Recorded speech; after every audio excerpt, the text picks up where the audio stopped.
Você citou o setor do agronegócio. O que que eu acredito que tem algumas empresas, não todas, tá?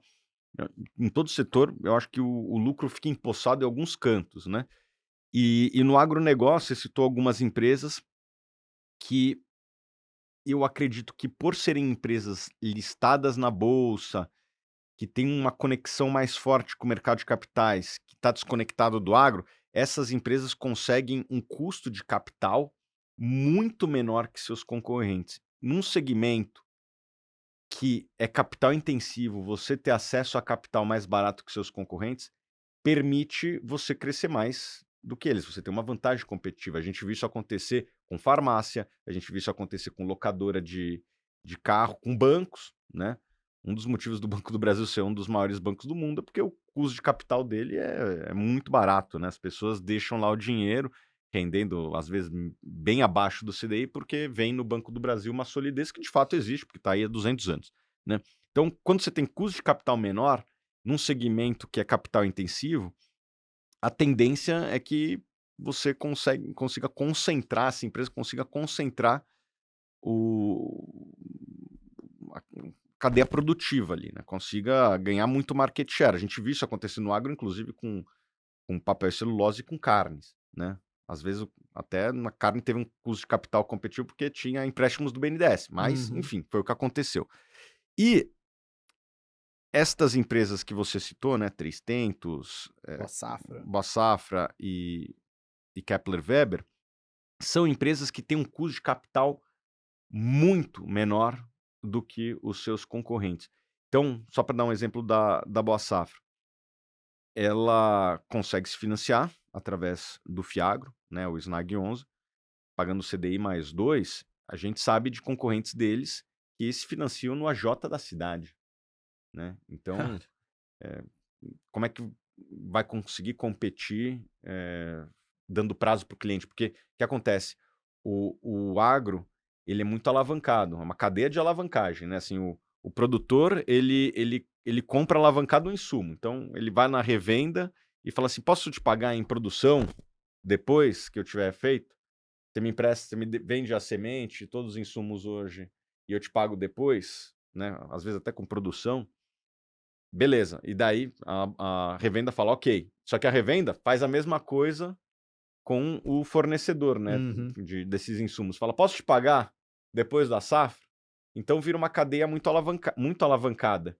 E quem tem um custo de funding menor, consegue ganhar market share, né. E isso a gente está vendo em vários setores. E o agro ele já cresce, você pega, assim, a cadeia de grãos cresce mais ou menos 5% ao ano, em qualquer janela que você analisar, 5, 10, 15 anos. E eu acredito que as empresas que têm menor custo de capital consigam crescer 2, 3 vezes, eh, já esse vento positivo, né. E não à toa vão ser empresas que têm um crescimento e eu acho que não estão tão caras. Você pega empresas, as FAANGs lá de fora, que são excelentes empresas, por incrível que pareça, essas empresas que você citou cresceram mais do que a média dessas empresas FAANG e negociam com metade do múltiplo, às vezes menos, um terço, um quarto do múltiplo. Então a gente associa muito crescimento com tecnologia, mas no Brasil, o nosso grande crescimento se dá no agro. E essas empresas conseguem crescer níveis de empresas de tecnologia lá de fora. Deixa eu aproveitar então, já falar também de Fiagro, Tá. porque assim, é um assunto que a gente nunca abordou aqui no Market Makers. É, é um mercado que cresceu, é um mercado até que já começou a ter muitas manchetes falando sobre alguns problemas de fraudes que Uhum. surgiram, e você citou o Snag 11, né, Tá, que é o Fiagro da Suno. Eh, Podia explicar um pouquinho tá até bom. do que é um Fiagro, até as oportunidades e os problemas que estão surgindo aí nessa indústria? Com certeza. Eh, eu vou até dar um passo para trás, se você me permitir. Lógico, vamos lá. Eu acho que é interessante a gente analisar a história de fundos imobiliários e também a história do agro brasileiro. Eu vou começar pelo agro brasileiro. O agro brasileiro, eu sou de 85. De que ano que você é? 87. 87. Quando nós nascemos, o Brasil não estava entre os top 10 de exportação de alimentos do mundo. Existia uma época que o Brasil era importador de alimentos, né. E nesses últimos 35, 40 anos, o Brasil saiu de uma posição que não era nem top 10 para a segunda posição de exportação de alimentos. E, na opinião do primeiro colocado, que é os Estados Unidos, o Brasil vai passar os Estados Unidos até o final da década. Opinião do primeiro colocado, Uhum. né. E eu concordo com essa, opinião. Esse crescimento se deve a vários fatores. mas eu elencaria 3 principais, vai, no Pareto ali, 80% do resultado vem de 20% dos atributos, né. Quais são esses três atributos aqui? Primeiro, mecanização. Vários dos nossos antepassados vieram no Brasil para trabalhar na roça. Hoje em dia é tudo mecanizado, né, não existe mais enxada, a não ser uma outra agricultura mais familiar ou não tão moderna. Mas, as grandes propriedades do Brasil, ou mesmo as médias e pequenas de algumas regiões, já são bem mecanizadas, trator, etcétera. Então esse é o primeiro fator. Segundo, talvez o mais importante até, a melhoria de solo do Centro-Oeste.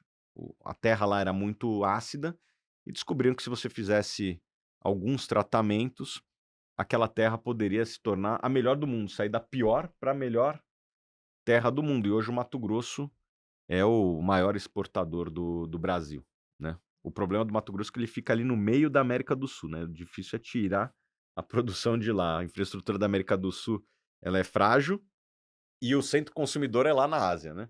Então tem esses desafios logísticos aqui, que eu acho que os fiagros podem até ajudar a endereçar parte deles. E terceiro, a melhoria das sementes. As sementes, elas representavam, mais ou menos 20 anos, Salomão, uns 6% do custo da produção do agricultor. E hoje representa 20. E daí você fala: "Pô, ficou cara a semente, né?"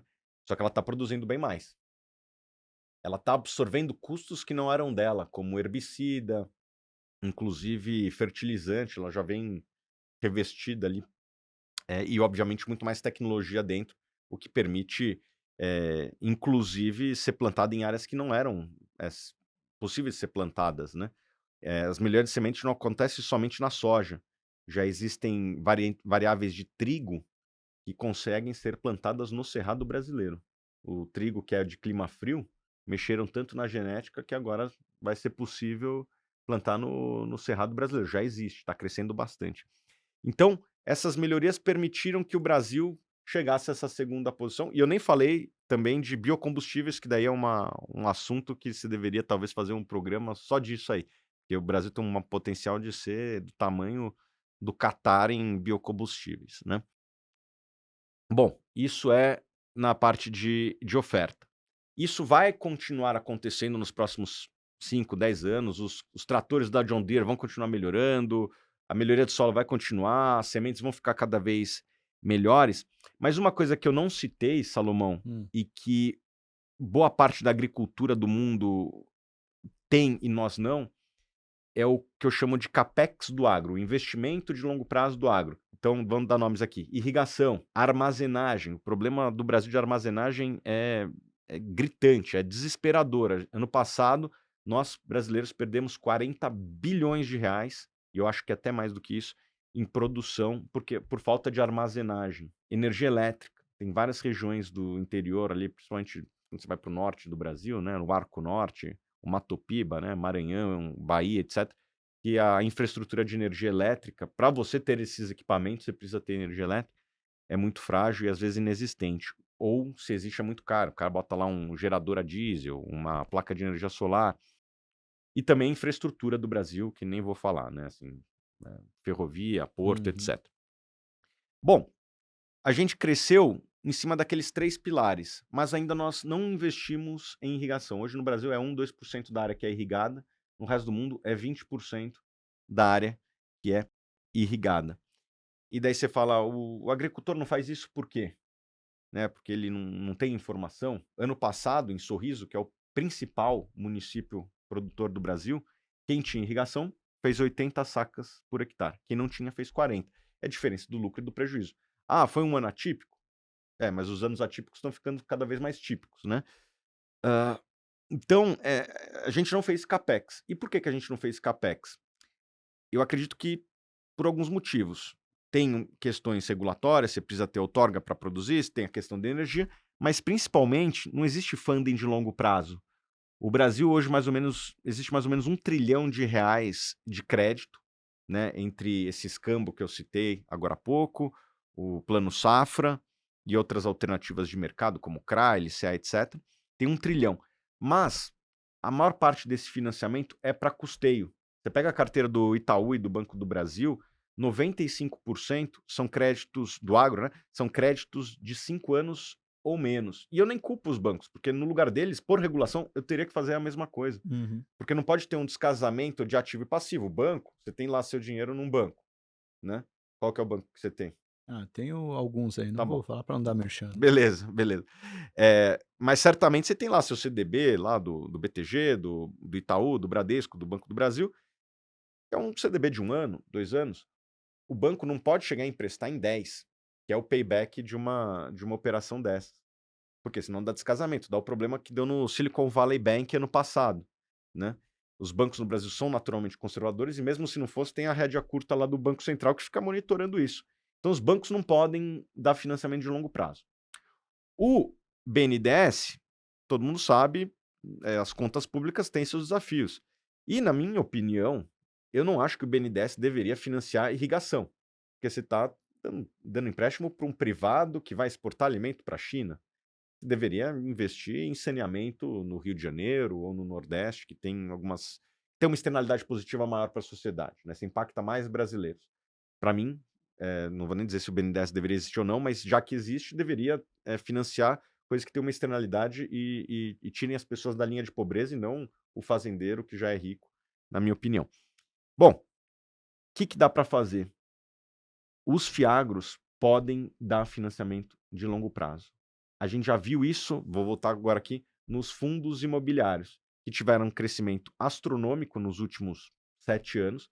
Passou de 80 mil investidores para mais de 2,5 milhões nesse período. Acho que poucas coisas no mundo cresceram na magnitude que cresceu a indústria de fundos imobiliários. E 10 anos atrás, 7 anos atrás, você pegava as 10 maiores transações imobiliárias do Brasil, não tinha nenhuma com fundo imobiliário envolvido. Você pega nos últimos 12 meses, das 10 maiores transações imobiliárias do Brasil, 9 têm fundos imobiliários na ponta compradora. Então, os fundos imobiliários, eles cresceram tanto que eles viraram compradores de ativos de longo prazo. Imóvel é tipicamente um ativo de longo prazo. E não só compra de imobilizado, também dá crédito. Existem operações no mercado imobiliário de 30 anos, dentro de um fundo imobiliário, né? O Iguatemi vendeu para um fundo da Quiné uma operação de 30 anos. E o cotista não fica incomodado, porque a liquidez dele é em D+2, ele vende essa cota em D+2. Uhum. E a gente vendo esse sucesso dos fundos imobiliários, a gente acredita que o investidor também em algum momento vai se interessar pelos fundos do agro, né, os fiagros. Isso já está acontecendo. Os fiagros têm hoje mais ou menos 500 mil investidores e demorou 20 anos para os fundos imobiliários alcançarem esta marca. Os fiagros eles estão alcançando em 2 anos, 1 ano e meio. Então, eles já surfam, vamos dizer assim, a onda dos fundos imobiliários. E eu acho que a grande sacada nossa ou posicionamento nosso foi buscar fazer financiamentos de longo prazo. Eu não acho que os fiagros têm que competir com o Banco do Brasil. Pelo contrário, podemos ser um parceiro das grandes instituições do agro, porque na hora que a gente financia uma irrigação, eu reduzo o risco do cara que Uhum. está fazendo custeio, porque você elimina um dos principais riscos de uma propriedade, que é o risco climático, né? Então, a gente tem buscado fazer esses financiamentos de longo prazo. Vamos dizer assim, Oceano Azul tem menos competição, a gente consegue buscar players bons que não têm essas linhas nos bancos tradicionais, e inclusive não acho que compete com o banco tradicional, pelo contrário, você reduz o risco do Sim. banco tradicional. E com isso a gente vai fazer o financiamento desse capex do agro. Eu acredito que deve ter uns 100 bilhões de reais que a gente precisa fazer de irrigação, e eu acredito que deve ter uns 100 a 200 bilhões de reais que a gente precisa fazer de armazenagem. Isso sem falar de energia elétrica e logística também, que daí é também mais algumas dezenas de bilhões de reais. Tá. Então o Fiagro ele vem para suprir esse capex do agro que o Brasil Sim, cresceu em 3 pilares, esse capex do agro é o que vai garantir um crescimento maior. A gente não tinha esse financiamento e o Fiagro vem até para não só ser uma solução para crescer, como até para os bancos que não poderiam, né, não tinham como dar sim. essa garantia de O longo banco prazo. pode ser um originador Sim. de crédito para os fiagros, como já é lá fora, assim, né? Uhum. Então, eu não acho que os fiagros eles competem com as instituições, eles potencializam as instituições financeiras. E, Salomão, 20 anos atrás, o agro representava mais ou menos 10% do PIB, né? A indústria era forte, né? A Fiesp e tal. Sim. A Fiesp perdeu um pouco da importância e o agro ganhou muita importância, né? E esse X que a gente fez, né? A gente substituiu a indústria pelo agro. Eu acho que não foi o agro que derrubou a indústria, não tem nada a ver uma coisa com a outra, né? Eu acho que foi o custo Brasil que derrubou a indústria e o sucesso do agro nada mais é do que a continuidade do que já vinha acontecendo. O agro, quando crescia 5% era 10% do PIB, tinha um impacto de 0,5% no PIB. Quando ele começa a representar 30%, ele cresce os mesmos 5%, adiciona Impacto. 1,5%. Uhum. Eu acredito que os últimos 5 anos o Brasil cresceu praticamente todos os anos acima do esperado, porque tem pouca gente que está fazendo essa conta no agro. O agro tem surpreendido e isso aí vai entrar dinheiro na economia, né? Porque o agricultor, o produtor rural, ele é gente como a gente. Ele vai no shopping, a esposa quer consumir, né? Ele quer comprar um carro, ele compra lá um apartamento no. Qual que é o nome da cidade lá, João? É Balneário Camboriú, né? Lá em Balneário Camboriú chegou a vender apartamento em soja. Né, Caramba. Hilux também já vendeu em soja, então eu acredito que o agro vai continuar crescendo, porque a demanda está lá, vai ter mais bocas querendo comer carne no mundo todo, na Ásia, Uhum. na África, a população cresce, o a demanda por proteína cresce mais ainda, e tem essa questão energética. Eu desconfio que o Brasil foi convidado para participar da OPEP, em partes por conta da produção do petróleo, mas também porque o Brasil pode ser um grande competidor do mercado de energia com os biocombustíveis, Uhum. né? Que nem entrei nessa seara aí, que daí é provavelmente o maior mercado do mundo, né? Um dos maiores mercados do mundo, aí, o mercado de petróleo, né? Mercado de energia como um todo. E eu queria que você comentasse também um pouco das manchetes recentes sobre Fiagro, né? Uhum. Até para explicar o que aconteceu, mas só para Sim, esclarecer a audiência, né? O João trabalha com o Thiago lá na Suno, tá aqui acompanhando, não é uma voz não é uma voz do além que aqui tá falou de bom. Balneário Camboriú. Mas Legal. o que aconteceu, É, né, nesse mercado aí sim. recente que ganhou notícia? É, os fundos imobiliários lá atrás passaram pelo mesmo problema. Acho que quase toda indústria nova, ela ela tem seus pontos fracos, ela está se descobrindo, tem, players que vão se destacar, tem players que foram paraquedistas, caíram do céu e nunca fizeram agro, mas viram uma oportunidade de lançar um fundo e fizeram. Hã, e teve algumas operações não tão boas, como teve em fundo imobiliário lá atrás. E daí vai tendo um darwinismo do mercado, né, assim, Uhum. os fundos melhores vão captando mais, os fundos que não fizeram boas escolhas vão ficando para trás. Eu acredito que na média, eh, alguns créditos foram, mal estruturados, porque os gestores quiseram competir com o custeio, com as instituições. E cara, tem instituição que tá nesse jogo faz 200 anos. Uma vez eu conversei com um gestor de um fundo agro ligado a uma instituição financeira tradicional do agronegócio. Você pode até imaginar qual que seja. Ele falou que, pô, o gestor liga lá pro cara de corporate do banco, pergunta: "Ó, tô emprestando para esse cara aqui, o que que você acha?". "Ah, esse cara em 92 ele atrasou 3 semanas, mas pagou. De lá para cá tá tudo certo". É muito difícil você competir com uma instituição que está há 200 anos e conhece todo mundo daquele segmento. Uhum. E o que me parece é que teve uma certa seleção adversa. O que os grandes bancos não deram de crédito foi parar em alguns fiagros. Por quê? Porque foram competir no custeio com as grandes instituições financeiras, que ganham também do cliente em outras linhas paralelas, né. O Plano Safra, ele é um crédito subsidiado. Você vai lá numa instituição financeira, geralmente no Banco do Brasil, o crédito é mais barato do que o CDI. Só que o banco, ele faz o cross-sell dele, ele vende seguro, ele vende PGBL, VGBL e tal. Ele ganha nas linhas paralelas e ganha menos no crédito. Uhum. Pô, mas Usa o crédito quase como um CAC é, para que e adquirir o cliente.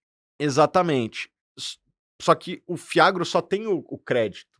Você vai competir com esse cara aqui, você não tem seguro para vender, você não Uhum. tem asset para vender, ou se tiver, é outra linha, é outro cliente, né. Sim. Então, não me parece inteligente você competir com os grandes bancos no custeio.